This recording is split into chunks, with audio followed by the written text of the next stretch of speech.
আমি রাতের বেলা ঘুমন্ত, আমার আব্বা জান এসে হাজির। আমার আব্বা জান ডাক দিয়া বলে, রে ফাতেমা, আজকে তুমি তোমার আদরের জামাইয়ের সাথে, স্বামীর সাথে তুমি সাহারি করবা আর ইফতারি করবা, আমি বাবার সাথে তুমি জান্নাতের মধ্যে। সুবহানাল্লাহ, সুবহানাল্লাহ। আলী ডাক দিয়া যখন শুনতে পায়, আলী কেমন যেন ভেঙ্গে পড়লেন। কন্যা ফাতেমা, মায়ার নবীর কন্যা ফাতেমা ডাক দিয়া বলে, রে আলী, আমি এই জন্য কাজটা একটু বেশি করি, কারণ হাসরের ময়দানে যদি আমার আল্লাহ ডাক দিয়া বলে, এরে ফাতেমা, তুমি তোমার স্বামীর খেদমত ঠিক মতো করো নাই, ও পয়গম্বরের সাহাবী আলী, আমি চাই মৃত্যুর আগে হলেও আমি তোমার একটু খেদমত করে দুনিয়া থেকে বিদায় নিতে চাই। আর গরম পানি বেশি করে বসাই, সেই জন্য আমার দুইটা সন্তান, ওই সন্তান দুইজন, আমার সন্তান দুইটা ছোট ছোট সন্তান, তাদের একটু কাপড় চোপড়গুলো ধৌত করে দিব, যাতে করে আমার সন্তানগুলো একটু কষ্ট কম হয়ে যায়। আমি যদি মরিয়া যাই, আমার সন্তানদের কি হালাত, এই জন্য আমার সন্তানদের একটু খেদমত করার জন্য আমি এই কাজটা করে নিলাম। আল্লাহর নবীর যখন কন্যা এমনভাবে কান্না জড়িত কণ্ঠে বলে, এরে আলী, আমার স্বামী, তোমার কাছে আমি বলতে চাই, আমাকে তুমি ক্ষমা করে দিবা, আমাকে তুমি ক্ষমা করিয়া দিবা, কারণ আমি তোমার খেদমত ঠিক মতো করতে পারি নাই। আলী সাথে সাথে হাতটা ধরিয়া কান্না করে বলে, এরে আমার আদরের স্ত্রী, শোনো, আমি যেই দিন থেকে তোমাকে আমার ঘরে আনলাম, ওই দিন থেকে আমি কোনোদিন ঠিক মতো তোমাকে খাবার দিতে পারি না, ঠিক মতো পোশাকও আমি দিতে পারি না। ও আমার আদরের স্ত্রী, আবার তুমি যদি আমার মালিকের কাছে দাঁড়াইয়া বলো আমি স্বামী হিসাবে তোমার খেদমত করতে পারি নাই, তাহলে আমি আমার রবের কাছে কি জবাব দিব? এমন বলার পর বলে, না না, আপনি আমাকে যথেষ্ট করেছেন। এবার কন্যা ফাতেমা, মায়ার নবীর কন্যা ডাক দিয়া বলে, ও আমার আদরের স্বামী, তুমি আমার দুইটা কাজ করে নিবা, দুইটা আমার আদেশ আছে, এই দুইটা আদেশ তুমি আমার পালন করবা। এক নাম্বার আদেশ হলো, ও পয়গম্বরের সাহাবী, এক নাম্বার আদেশ হলো, তুমি এক নাম্বার আদেশটা যেটা পালন করবা সেটা হলো, তুমি আবার মৃত্যুর পর সাথে সাথে আবার বিবাহ করে নিবা, যাতে করে তোমার খেদমতটা ঠিক মতো করা হয়। দ্বিতীয় নাম্বার আর একটা আমার আদেশ হলো, আমি মৃত্যুবরণ করার সাথে সাথে কাউকে খবর দিতে পারবা না, সাথে সাথে আমাকে তাড়াতাড়ি করে দাফন কাফন সেরে ফেলবা, যাতে করে কেউ আমাকে আর দেখতে না পায়। আল্লাহর নবীর সাহাবী আলী ডাক দিয়া বলে, ও আমার আদরের স্ত্রী, বলো বলো, না না, তুমি তো মায়ার নবীর কন্যা, আদরের কন্যা ছিল, আমি কেমন করে তোমাকে বলতে চাই, কেমন করে আমি তোমাকে বলতে চাই। এই কথা বলার পর আল্লাহর নবীর কন্যা ডাক দিয়া বলে, আল্লাহর নবীর কন্যা ডাক দিয়া বলে, ও পয়গম্বরের সাহাবী, ও পয়গম্বরের সাহাবী, আমি কেমন করে এই কাজ করব? না না, আমি তো সবাইকে আগে খবর। এই পয়গম্বরের কন্যা ডাক দিয়া বলে, ও পয়গম্বরের কন্যা ডাক দিয়া বলে, ও আল্লাহর নবীর সাহাবী, আমাকে দুনিয়া থেকে বিদায় নেওয়ার পর সাথে সাথে তাড়াতাড়ি করে দাফন করে ফেলবেন, যাতে করে আমাকে দুনিয়ার কেউ আর দেখতে না পারে, দুনিয়ার কেউ আর আমাকে দেখতে না পারে, কারণ আমি মায়ার নবীর কন্যা। যদি আমাকে কেউ দেখতে পায়, তাহলে যদি তারা এই ধারণা করবে যে আমার শরীরের গঠনটা কেমন, আমার শরীরটা কেমন, যদি এমন ধারণা করে, অর্থাৎ আমার পর্দার ব্যাপার খেলাপ হয়ে যাবে। এই জন্য না না, ওই হাসরের ময়দানে যদি আমার আল্লাহ আমাকে যদি ধরে ফেলে, তোমার এমন ঘটনটা পর্যন্ত দুনিয়ার মানুষ দেখে ফেলছে। ও দুনিয়ার নারীর দল, কেন এই ঘটনা বললাম? আল্লাহর নবীর কন্যা হওয়ার পর সাইয়্যিদাতুন নিসাই আহলিল জান্নাহ, ওই জান্নাতি নারীদের সর্দার, তার মধ্যে যদি এমন ভয় বেপরদা হয়ে যাবে, ও মা বোনের দল, এই জন্য সাবধান হয়ে যাও। আল্লাহর নবী ডাক দিয়া বলেন, ও নারীর দল, তোমরা সাবধান হয়ে যাও। আল্লাহ পবিত্র কোরআনের মধ্যে বলেন, ইয়া আইয়ুহান নাবিয়্যু কুল লিআজওয়াজিকা ওয়া বানাতিকা ওয়া নিসাইল মুমিনিনা ইউদনিনা আলাইহিন্না মিন জালাবিবিহিন্না।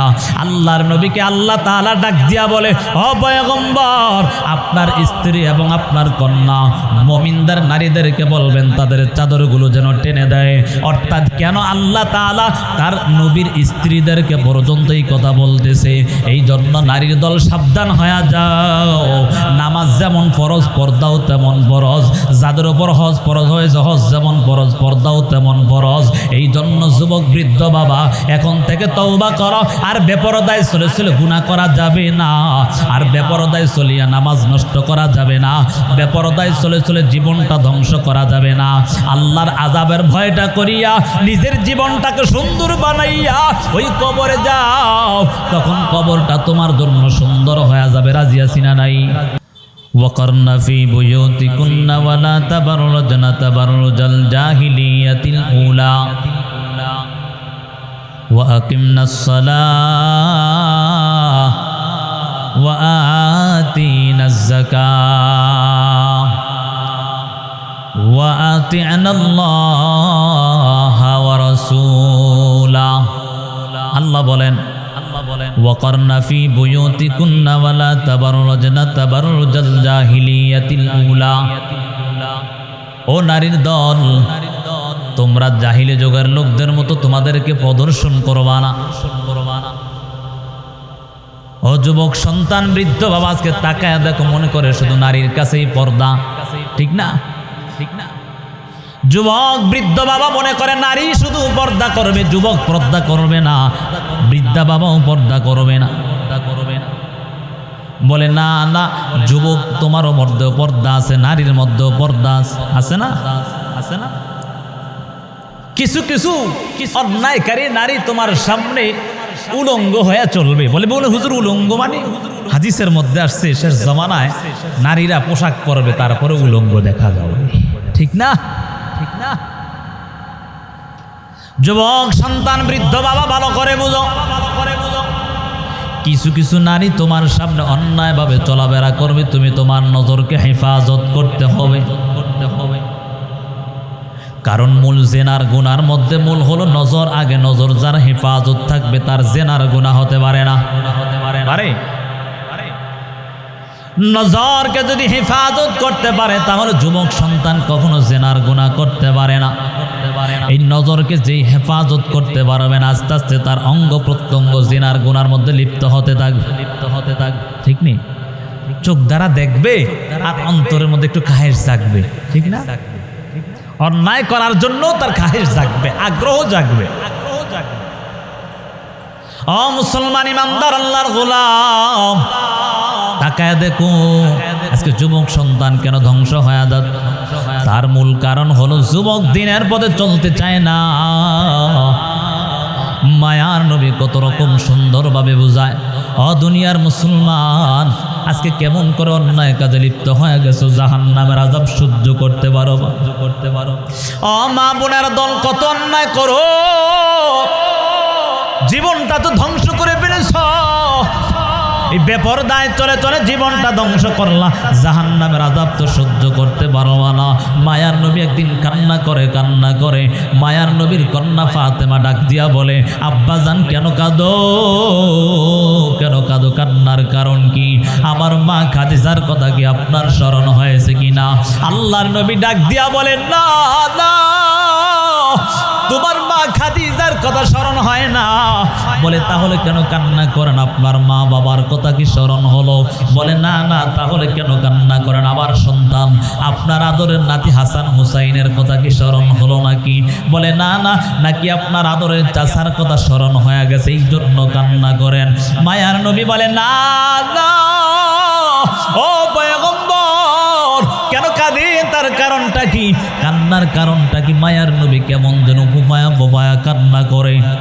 মায়ার নবীর কান্না ফুফায়া কান্না করার কারণে চোখের পানি বেয়ে বেয়ে দাড়ি মোবারক পর্যন্ত ভিজে যাচ্ছে। কারণ কন্যা ফাতেমা মায়ার নবীর কান্না দেখিয়া সহ্য করতে পারে নাই। দেখবেন অধিকাংশ কন্যা সন্তানরা বাবার ভক্ত হয়। কথা বলেন ঠিক? কথা বলেন ঠিক না? কন্যা ফাতেমা তাকাইয়া দেখে বাবা কান্না করে, ফোফায়া কান্নার আওয়াজ। আল্লাহর নবীর কন্যা দেখিয়া সহ্য করতে পারে নাই। কন্যা ডাক দেয়া বলে, আব্বাজান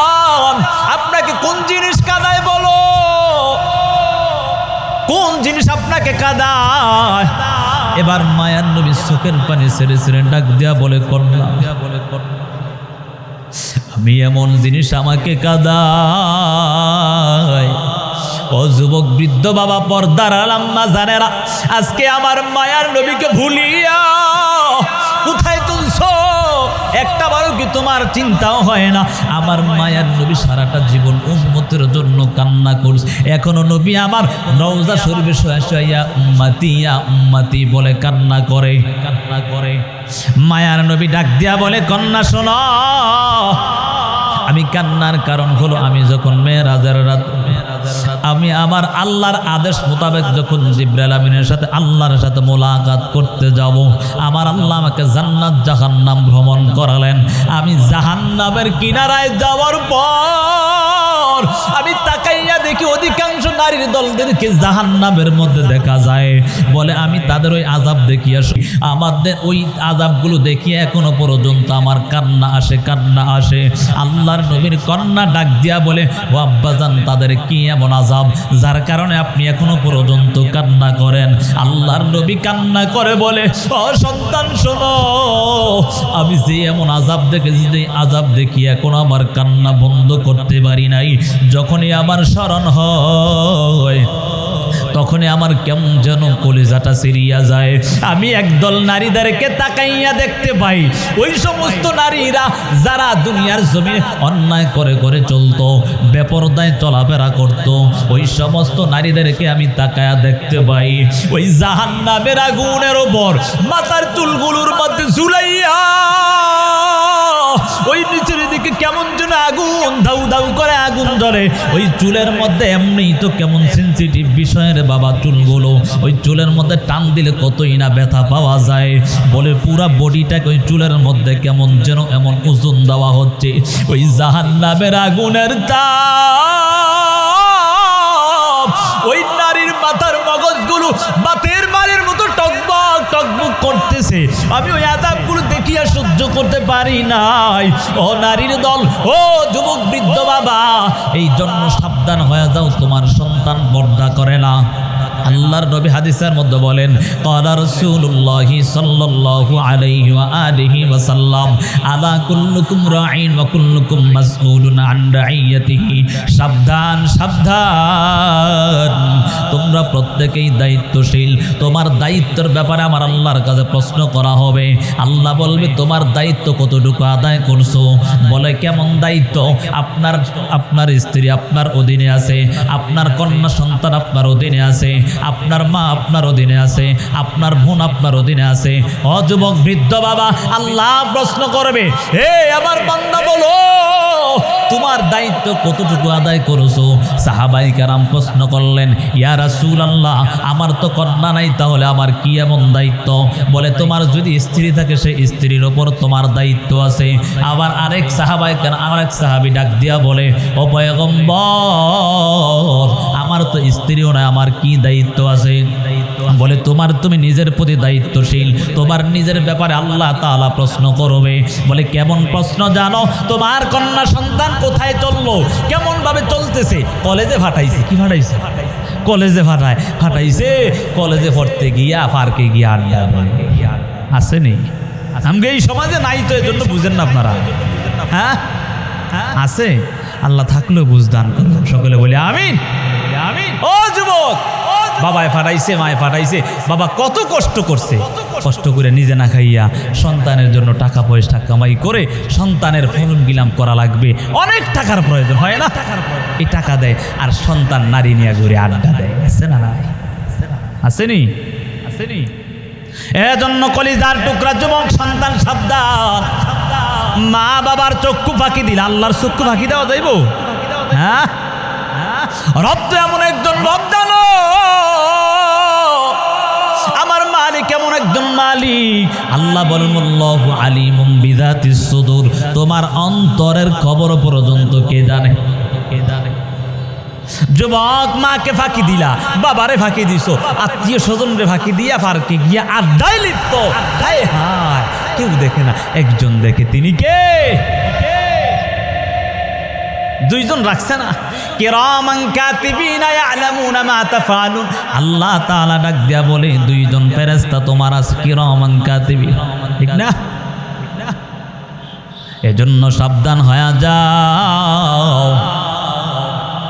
যেই জান্নাতের সর্দার হওয়ার বড় পর্দার কেমন ভয়।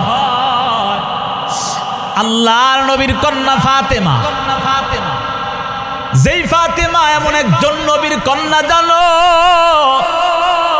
আল্লাহর নবী কোথায় যাইতে হলে আগে কন্যা ফাতেমার সাথে মোলাকাত করে তারপর যাইতে। আবার যখন মায়ার নবী কোথায় থেকে আবার সফর থেকে ফিরে আসতেন, আগে আমার মায়ার নবীর কন্যা ফাতেমার ঘরে গিয়া তাকায়া দেখতে। আল্লাহর নবীর কন্যা ফাতেমা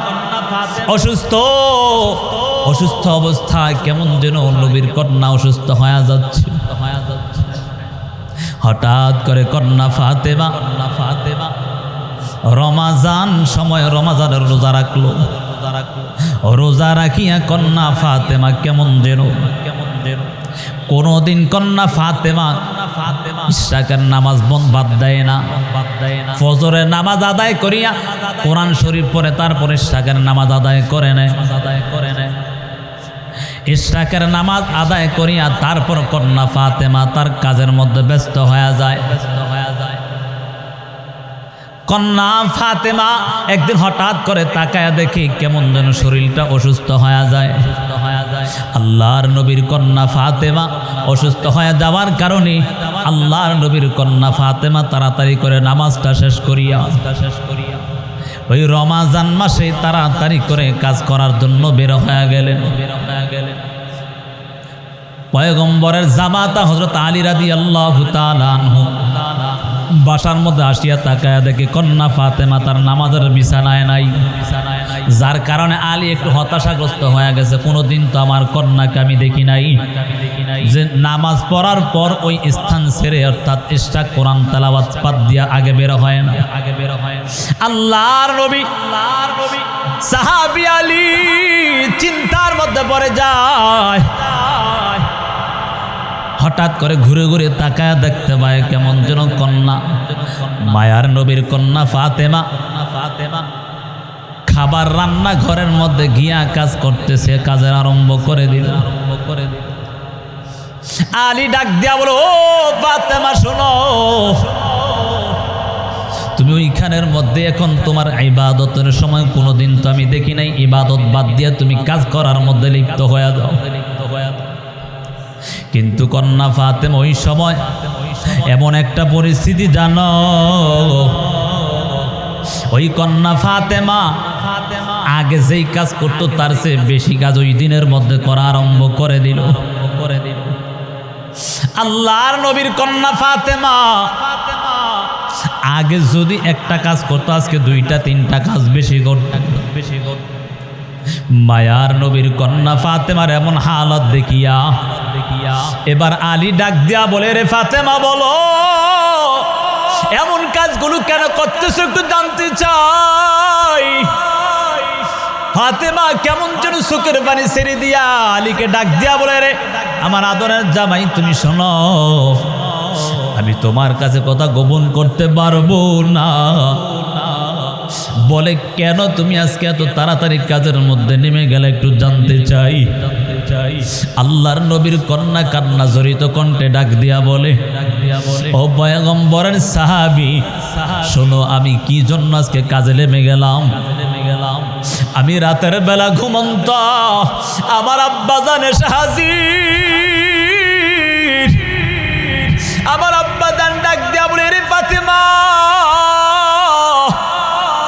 আজকে তুমি তোমার আদরের জামাইয়ের সাথে স্বামীর সাথে তুমি সাহারি করবা আর ইফতারি করবা, আমি বাবার সাথে তুমি জান্নাতের মধ্যে। সুবহানাল্লাহ।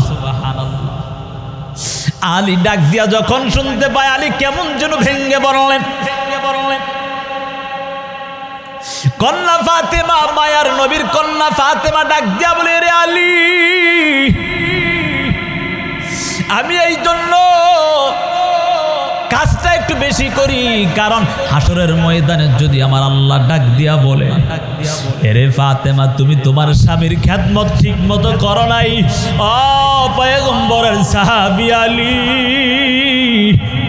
আমি চাই মৃত্যুর আগে হলেও আমি তোমার একটু খেদমত করে দুনিয়া থেকে বিদায় নিতে চাই।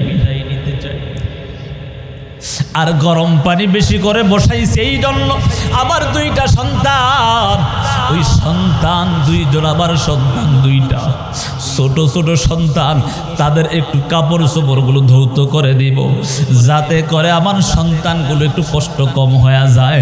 আমি যদি মরিয়া যাই আমার সন্তানদের কি হালাত, এই জন্য আমার সন্তানদের একটু খেদমত করার জন্য আমি এই কাজটা করে নিলাম। আল্লাহর নবীর যখন কন্যা এমনভাবে কান্না জড়িত কণ্ঠে বলে, এরে আলী আমার স্বামী তোমার কাছে আমি বলতে চাই, আমাকে তুমি ক্ষমা করে দিবা, আমাকে তুমি ক্ষমা করিয়া দিবা, কারণ আমি তোমার খেদমত ঠিক মতো করতে পারি নাই। আলী সাথে সাথে হাতটা ধরিয়া কান্না করে বলে, এরে আমার আদরের স্ত্রী শুনো, আমি যেই দিন থেকে তোমাকে আমার ঘরে আনলাম ওই দিন থেকে আমি কোনোদিন ঠিক মতো তোমাকে খাবার দিতে পারি না, ঠিক মতো পোশাকও আমি দিতে পারি না। ও আমার আদরের স্ত্রী, আবার তুমি যদি আমার মালিকের কাছে দাঁড়াইয়া বলো আমি স্বামী হিসাবে তোমার খেদমত করতে পারি নাই, তাহলে আমি আমার রবের কাছে কি জবাব দিব?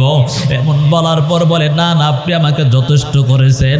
এবার কন্যা ফাতেমা মায়ার নবীর কন্যা ডাক দিয়া বলে, ও আমার আদরের স্বামী, তুমি আমার দুইটা কাজ করে নিবা, দুইটা আমার আদেশ আছে, এই দুইটা আদেশ তুমি আমার পালন করবা। এক নাম্বার আদেশ হলো, ও পয়গম্বরের সাহাবী, এক নাম্বার আদেশ হলো তুমি এক নাম্বার আদেশটা যেটা পালন করবা সেটা হলো তুমি আবার মৃত্যুর পর সাথে সাথে আবার বিবাহ করে নিবা, যাতে করে তোমার খেদমতটা ঠিক মতো করা হয়। দ্বিতীয় নাম্বার আর একটা আমার আদেশ হলো, আমি মৃত্যুবরণ করার সাথে সাথে কাউকে খবর দিতে পারবা না, সাথে সাথে আমাকে তাড়াতাড়ি করে দাফন কাফন সেরে ফেলবা, যাতে করে কেউ আমাকে আর দেখতে না পায়। আল্লাহর নবীর সাহাবী আলী ডাক দিয়া বলে, ও আমার আদরের স্ত্রী, বলো বলো, না না তুমি তো মায়ার নবীর কন্যা, আদরের কন্যা ছিল, আমি কেমন করে তোমাকে বলতে চাই, কেমন করে আমি তোমাকে বলতে চাই। এই কথা বলার পর আল্লাহর নবীর কন্যা ডাক দিয়া বলে, আল্লাহর নবীর কন্যা ডাক দিয়া বলে, ও পয়গম্বরের সাহাবী, ও পয়গম্বরের সাহাবী, আমি কেমন করে এই কাজ করব? না না আমি তো সবাইকে আগে খবর। এই পয়গম্বরের কন্যা ডাক দিয়া বলে, ও পয়গম্বরের কন্যা ডাক দিয়া বলে, ও আল্লাহর নবীর সাহাবী, আমাকে দুনিয়া থেকে বিদায় নেওয়ার পর সাথে সাথে তাড়াতাড়ি করে দাফন করে ফেলবেন, যাতে করে আমাকে দুনিয়ার কেউ আর দেখতে না পারে, দুনিয়ার কেউ আর আমাকে দেখতে না পারে, কারণ আমি মায়ার নবীর কন্যা। যদি আমাকে কেউ দেখতে পায় তাহলে যদি তারা এই ধারণা করে ফেলে যে আমার শরীরের গঠনটা কেমন, আমার শরীরটা কেমন, যদি এমন ধারণা করে অর্থাৎ আমার পর্দার ব্যাপার খেলাপ হয়ে যাবে। এই জন্য না না ওই হাসরের ময়দানে যদি আমার আল্লাহ আমাকে যদি ধরে ফেলে, তোমার এমন ঘটনটা পর্যন্ত দুনিয়ার মানুষ দেখে ফেলছে। ও দুনিয়ার নারীর দল, কেন এই ঘটনা বললাম? আল্লাহর নবীর কন্যা হওয়ার পর সাইয়্যিদাতুন নিসাই আহলিল জান্নাহ, ওই জান্নাতি নারীদের সর্দার, তার মধ্যে যদি এমন ভয় বেপরদা হয়ে যাবে, ও মা বোনের দল, এই জন্য সাবধান হয়ে যাও। আল্লাহর নবী ডাক দিয়া বলেন, ও নারীর দল তোমরা সাবধান হয়ে যাও। আল্লাহ পবিত্র কোরআনের মধ্যে বলেন, ইয়া আইয়ুহান নাবিয়্যু কুল্লি আজওয়াজিকা ওয়া বানাতিকা ওয়া নিসাইল মুমিনিনা ইউদনিনা আলাইহিন্না মিন জালাবিবিহিন্না। আল্লাহর নবীকে আল্লাহ তাআলা ডাক দিয়া বলে, ও পয়গম্বর, আপনার স্ত্রী এবং আপনার কন্যা মুমিনদের নারীদেরকে বলবেন তাদের চাদরগুলো যেন টেনে দেয়। অর্থাৎ কেন আল্লাহ তাআলা তার নবীর স্ত্রীদেরকে পর্যন্ত এই কথা বলতেছে? এই জন্য নারীর দল সাবধান হয়ে যাও। নামাজ যেমন ফরজ, পর্দাও তেমন ফরজ। যাদের উপর হজ ফরজ হয়েছে হজ যেমন ফরজ, পর্দাও তেমন ফরজ। এই জন্য যুবক বৃদ্ধ বাবা এখন থেকে তওবা করো, আর বেপরদায় চলে চলে গুনাহ করা যাবে না, আর বেপরদায় চলিয়া নামাজ নষ্ট করা যাবে না, বেপরদায় চলে চলে জীবনটা ধ্বংস করা যাবে না। আল্লাহর আযাবের ভয়টা করিয়া নিজের জীবনটাকে সুন্দর বানাইয়া ওই কবরে যাও, তখন কবরটা তোমার জন্য সুন্দর হয়ে যাবে। রাজি আছি না নাই?